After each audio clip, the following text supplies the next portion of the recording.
Sounds great. Here we go. In 5, 4, 3. Welcome to Politics Now. We continue our series of interviews with people running for Congress, and today we welcome the Republican candidate, one of the Republican candidates for Congressional District 4, Charles Navarro. Thanks very much for being here. Well, thanks for inviting me. I appreciate it. So you've got quite a long resume. You've worked for 2 members of Congress. Yes. So you've been there. You've seen how it is. Mm-hmm. You are also most recently you've worked with the reentry program for Hope for Prisoners Right. in the Clark County Detention Center, getting prisoners ready to reenter society, training classes, job training, all that kind of stuff. And you've been essentially in charge of that program in the detention center. Right. Yeah. Great privilege of my life, seeing firsthand the transformation that someone can actually go through, and when you give them the opportunity and the chance. And that's exactly what we're doing with Hope for Prisoners, and seeing our success rate overall and the recidivism. People were going back to reoffending crimes. Well better than, much better than the national average of 43%. Right, people who they get turned out, no training, and Right. left to their own devices. Yep. It seems to me that a lot of people talk about mass incarceration and the problems with mass incarceration and all of that. It seems to me programs like Hope for Prisoners would be essential Yes. to reducing that mass incarceration, because you're reducing the recidivism rate. The recidivism rate in your program is what? It's under 10%, isn't it? It was under 10%, and you're absolutely right in regards to getting more buy-in by a lot of the local organizations and these type of programs like Hope for Prisoners out there. And what it ultimately does, though, too, it brings in the buy-in of the community. And that for a lot of these guys, when they leave incarceration, in order for them to be successful on their own and be self-responsible and bring responsibility back to their families, they have to have the support of the local community behind them as well. And with what John Ponder was able to build up over there himself as being an ex-felon, through Hope for Prisoners, and the support from station casinos, from a lot of small businesses too that are willing to hire these guys and give them the second chance, it just shows the impact that truly, as a community, we all can have in rebuilding a person's life. And everyone deserves a second chance. I've had second chances. I'm sure you've had second chances, yeah. And everyone's deserving of it. And it's about allowing that individual to prove themselves and let them form their own success. Yeah.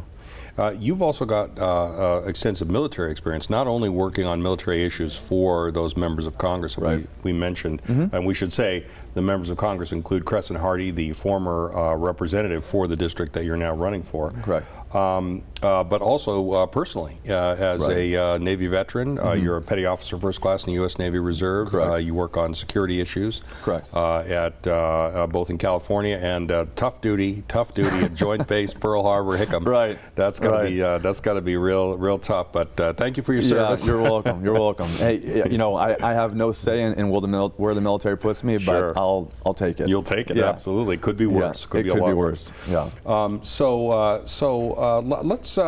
Let's first talk about some of the issues that really affect the 4th district, probably more than other districts, and that starts with public lands. Yeah. There are a lot of public lands in the 4th district for people at home. The 4th district is essentially the big middle of Nevada. Right. Not northern Nevada, not all the way in southern Nevada, but the big middle. And so you've got things like Basin and Range National Monument. You've got other monuments there. You've got the city monument. Do you think a lot of people in the Nevada legislature especially say we need to have more federal land turned over to the states? They say we need it to turn the land back, but which is kind of a misnomer, because it was never state land to begin with. It was always federal land. So do you agree with that? Do you think we need, the state needs to take over more management of the land? So when we're talking about the management of the land, I think a couple different things, right? Is that with what the federal government is saying at the moment is that they have too much land to even manage themselves responsibly. And part of that solution to that is turning it over to the state and helping in a cooperative way on the federal and state to manage it together. And additionally, I think what we're also missing, though, too, is with the lands that the federal government does have control over, 90% being of White Pine County, 90% of Lincoln County, 90% of Nye County as well.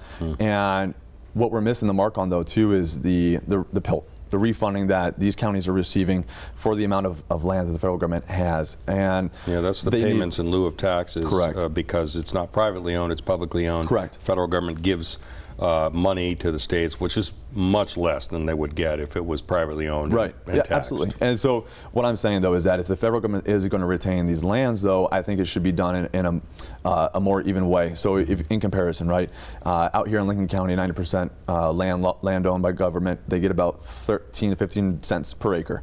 You look at New Mexico or Arizona out there, they get a dollar and change for each acre. And so one of the big things, this is one of the issues that I do want to go back to DC and work on, is in regards to the way that the formula is actually done. And I've actually been talking to some of the county commissioners out there in Montana, who's been a strong advocate for this, and kind of getting a better understanding of the long history of it.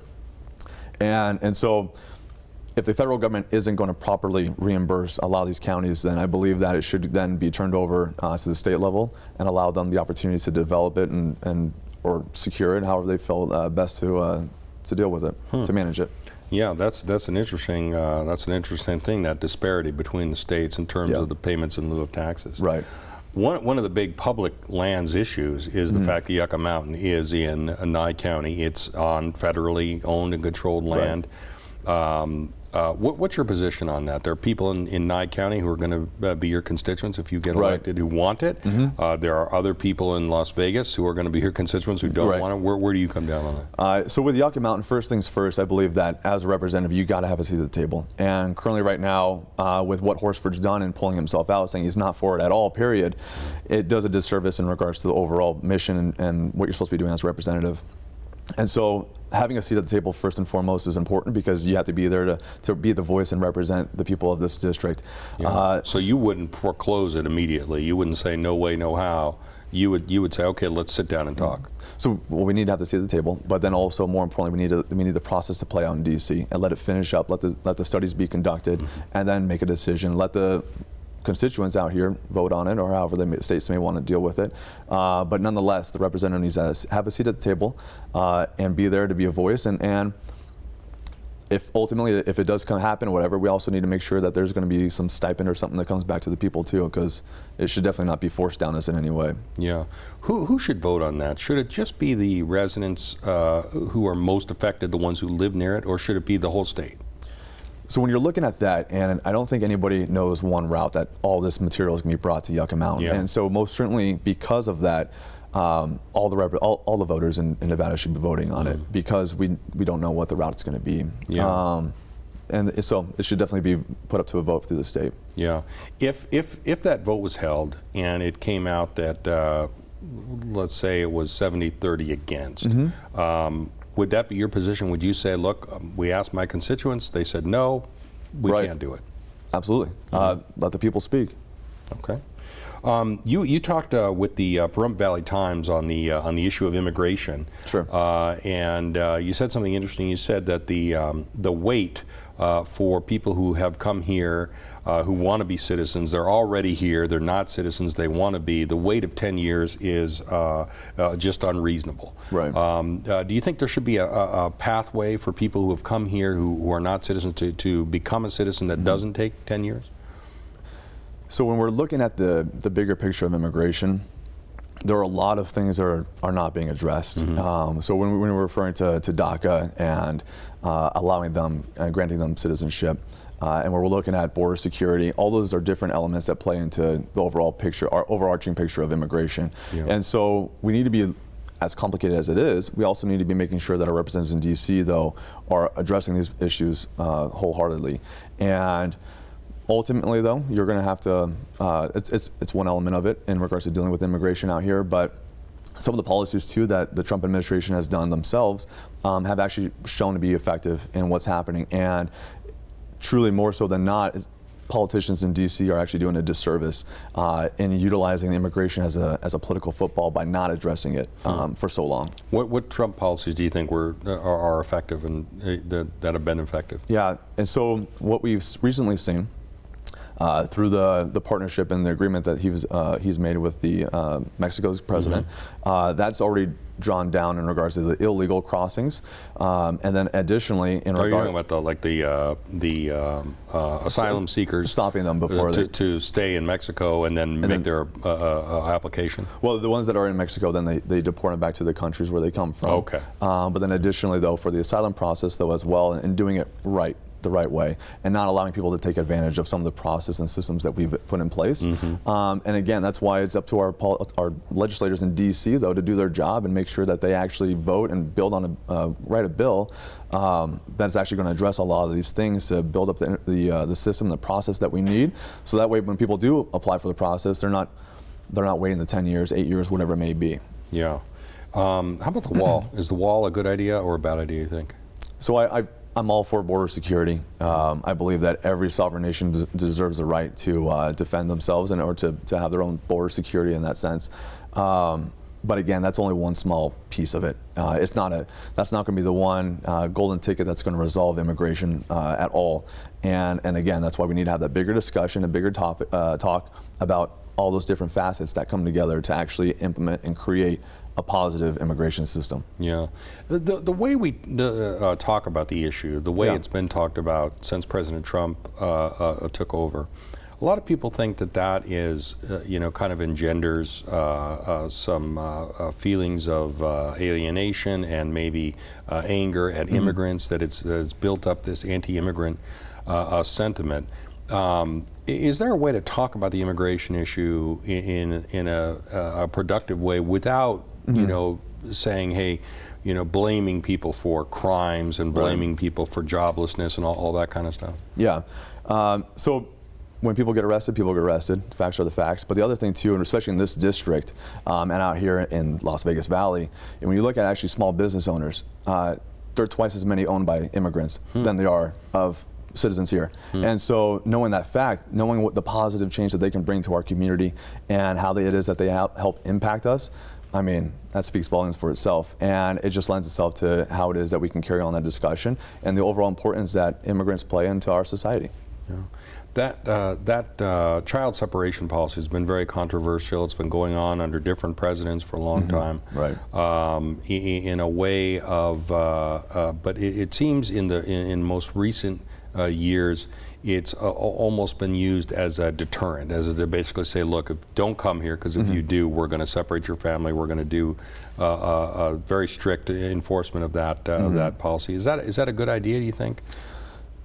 So coming from law enforcement background, first and foremost, you have to understand too that they're going to be breaking a law. And in breaking the law though too, and how they're doing it, what you need to be considering is the fact that it's going on, that some people are taking advantage of some of the children crossing over. Some of the smugglers are putting some children with other people, other adults, to make it appear that they are a family. Yeah. And so I believe we should be able to vet them though, and find a way to make sure they are who they are. And if that requires us to separate them for X amount of time, then that's what it is. But we have a responsibility though, as a country, to make sure that people who are coming over here are who they are. And we can always work on reasonableness in regards to how long and the length of period and stuff like that too. Yeah, and yeah, I mean, you've seen some of the pictures of the conditions there, of where both children and adults are placed as they come to the country. When you see that, do you think, okay, we need to do better, or do you think, that's basically what we have to work with? Sure. So when you're watching the news out there and they're depicting and saying it's a standing room only of adults and so forth, but when you actually watch the footage, you got adults sprawled out on the floor, laying there with their hands behind their heads and everything, just laying there on the ground when a lot of the congressional tours were going on too. Yeah. And so what I'm looking forward to, so next week I'm actually going to be traveling out there to El Paso, and I'm actually going to be partnering up with the Border Patrol over there, and actually hopefully being able to witness a lot of this firsthand to get a better sense of what's actually happening, what's effective, what's not effective.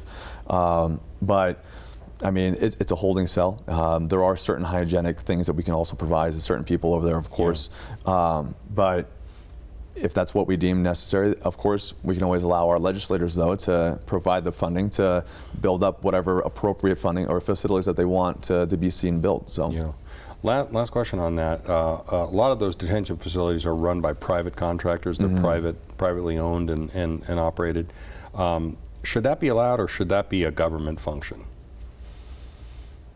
So I definitely think that the government should be being the majority part in that, and overseeing it and running it and operating it. In regards to the ownership of it, I understand that not the whole government shouldn't be providing for every single thing, but there definitely should be oversight in regards to making sure that there's no overpayment or some sort of money being sent over in an area or to a person that shouldn't be. But yeah, overall government should be in charge of operating those facilities and owning them too. Yeah. Now, let's talk about another big issue that's going on these days, and that's guns. You have familiarity with guns, being in the military. You have been issued and trained and used all of the weapons there. As a baseline question, do you think that the weapons that you use to secure Pearl Harbor and Hickam and other facilities, should those be available to civilians? Should civilians be able to use the semi-automatic version of the weapons that are issued to military people? So I'm all for Second Amendment rights, of course. And honestly, I have one. So especially when I first got back, it was something that I just I needed to, it was missing as my transition period began when I first got out of active duty. It was my own small little PTSD thing that I had to go through myself, unfortunately. But I think what the bigger picture is, we need to be more focused on gun safety and gun responsibility for owners. A lot of them already are familiar in regards to the gun ownership and the safety and the responsibility that goes in owning a gun itself. And when you're talking about the bigger picture, though, what you're getting at too is that ultimately, people are, if they want to commit evil and commit crimes and do heinous things to society, they're going to do it. Whether or not we ban ARs, whether or not we ban AKs or anything like that nature, they're going to find another means and another method in carrying out the evil acts that they want to do. And so that's just my opinion. Yeah, and it's hard too, right? Because you could know somebody, they could be totally normal for a long time, and then one day, have access to one of these weapons and do something horrific. And there's really no way to, there's no test that you can give that says this person is someday going to go crazy, and so he or she should never have a gun. There's really no way to figure that out. And that's what it lends itself to, just us being human with each other and making sure that everyone is there for each other and offering assistance if someone's going through a mental stage in their life, then let that be that. But be there for them and talk to them and put them guide them towards the resources so they can get the help that they need. The Nevada legislature this last session passed a couple of bills. They passed one that called for universal background checks. So that's everybody who buys a weapon has to undergo a background check, whether it's private parties or the ones we do in the gun stores already have that. So this extended to the private parties. Do you agree with that philosophy? Should we do that nationwide? So I'm all for again, if you want to do a background check on me when I would go buy a gun, that's fine. And I agree that in regards to the private sales, everyone who is going to be buying a gun, everyone's going to be for it because they know that they're going to be responsible about it. At the end of the day, though, too, no one particular law, though, is going to address and mitigate people, like I said, carrying out those heinous acts. They're going to find ways, and most of the crimes that were committed in regards to a lot of the shootings are always done by illegal guns anyways, through acquiring them in other channels. And so that's the unfortunate side of it all, though, right, is that there isn't just one law that we can write up magically that's going to end all of this. I mean, it'd be great if there was, and so we have to just take into consideration what it's going to do, the impact on overall the responsible gun owners and everyone else like that. The other law that they passed at the legislature was a kind of a more comprehensive law. It said that it required safe gun storage, as you mentioned before. You're responsible if you haven't secured your weapon properly. It banned the bump stocks, which allow a semi-automatic rifle to fire at a more rapid rate. And then it also advocated, probably the most controversial part was the red flag law. So that if a family member or a law enforcement officer, and you've been a law enforcement officer in the Navy, if you notice that somebody's not quite right, you can go to a judge and you can say, Your Honor, I think this person, we should take their guns away temporarily while we sort things out. What do you think of that? Do you support that bill? So when you're looking at that particular measure, what we have to take caution in is everyone's due process. That we don't want it to be abused, and that's the one thing you always want to be cognizant of, especially when you're going to be enforcing a law or anything of that nature, because you definitely don't want it to get out of hand, or what someone have a grudge against somebody and cry wolf and say, hey, this person is going crazy or is thinking about something else, when in fact it's not happening. And so we just got to be just very cautious in regards to personal rights, civil rights, and everything else like that aren't going to be infringed upon. Yeah.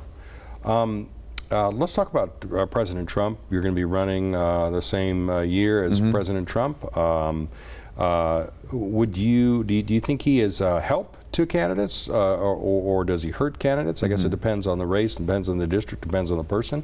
Would you want his endorsement in your race? Look, I'm happy to receive all the endorsements I've received already from a lot of the local elected officials. There are phenomenal policies that he's been implementing. If he so deems to endorse me in my candidacy, great. If he doesn't, that's fine too.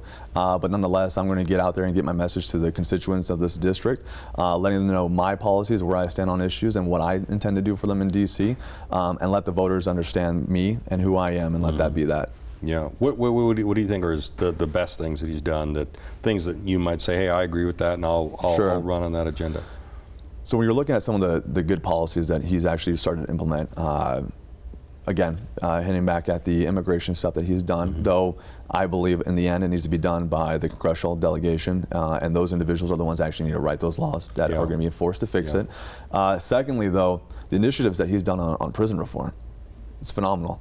And through the First Step Act, and then now what he's going to be working on in the Second Step Act, where to what we were talking about before, and the importance of having community behind the rehabilitation of these ex-offenders coming out. That's going to be one of the main focuses in regards to the Second Step Act, and that in itself is going to be a huge win for that community out there. And again, giving second chances to everybody out there is well deserving, but the important part of it, though, is not necessarily so much giving the government behind it, but more making it a community effort. Yeah.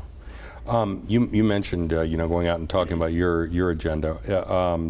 You've been worked for members of Congress. Republicans are in the minority right now, so it's very difficult for anyone, especially a new freshman, to get anything done. But if you could work on some legislation, maybe in a bipartisan way, what would be your #1 top priority? The thing that you would want to get done in your first 2 years, if you got elected, that you would say, you know what, it's been a good first term if I got this one thing elected? I think for sure when we're looking at the different things that I do want to try and work on when I get back there, I think one of the major ones, like I said, in regards to the PILT funding, and how a lot of that money is being allocated to the different counties for that have federal lands in there, and the economic impact it's going to bring to those communities too, and what they then can build out and do for the people out there. That I think is going to be my #1 that I would want to work on, then to immigration.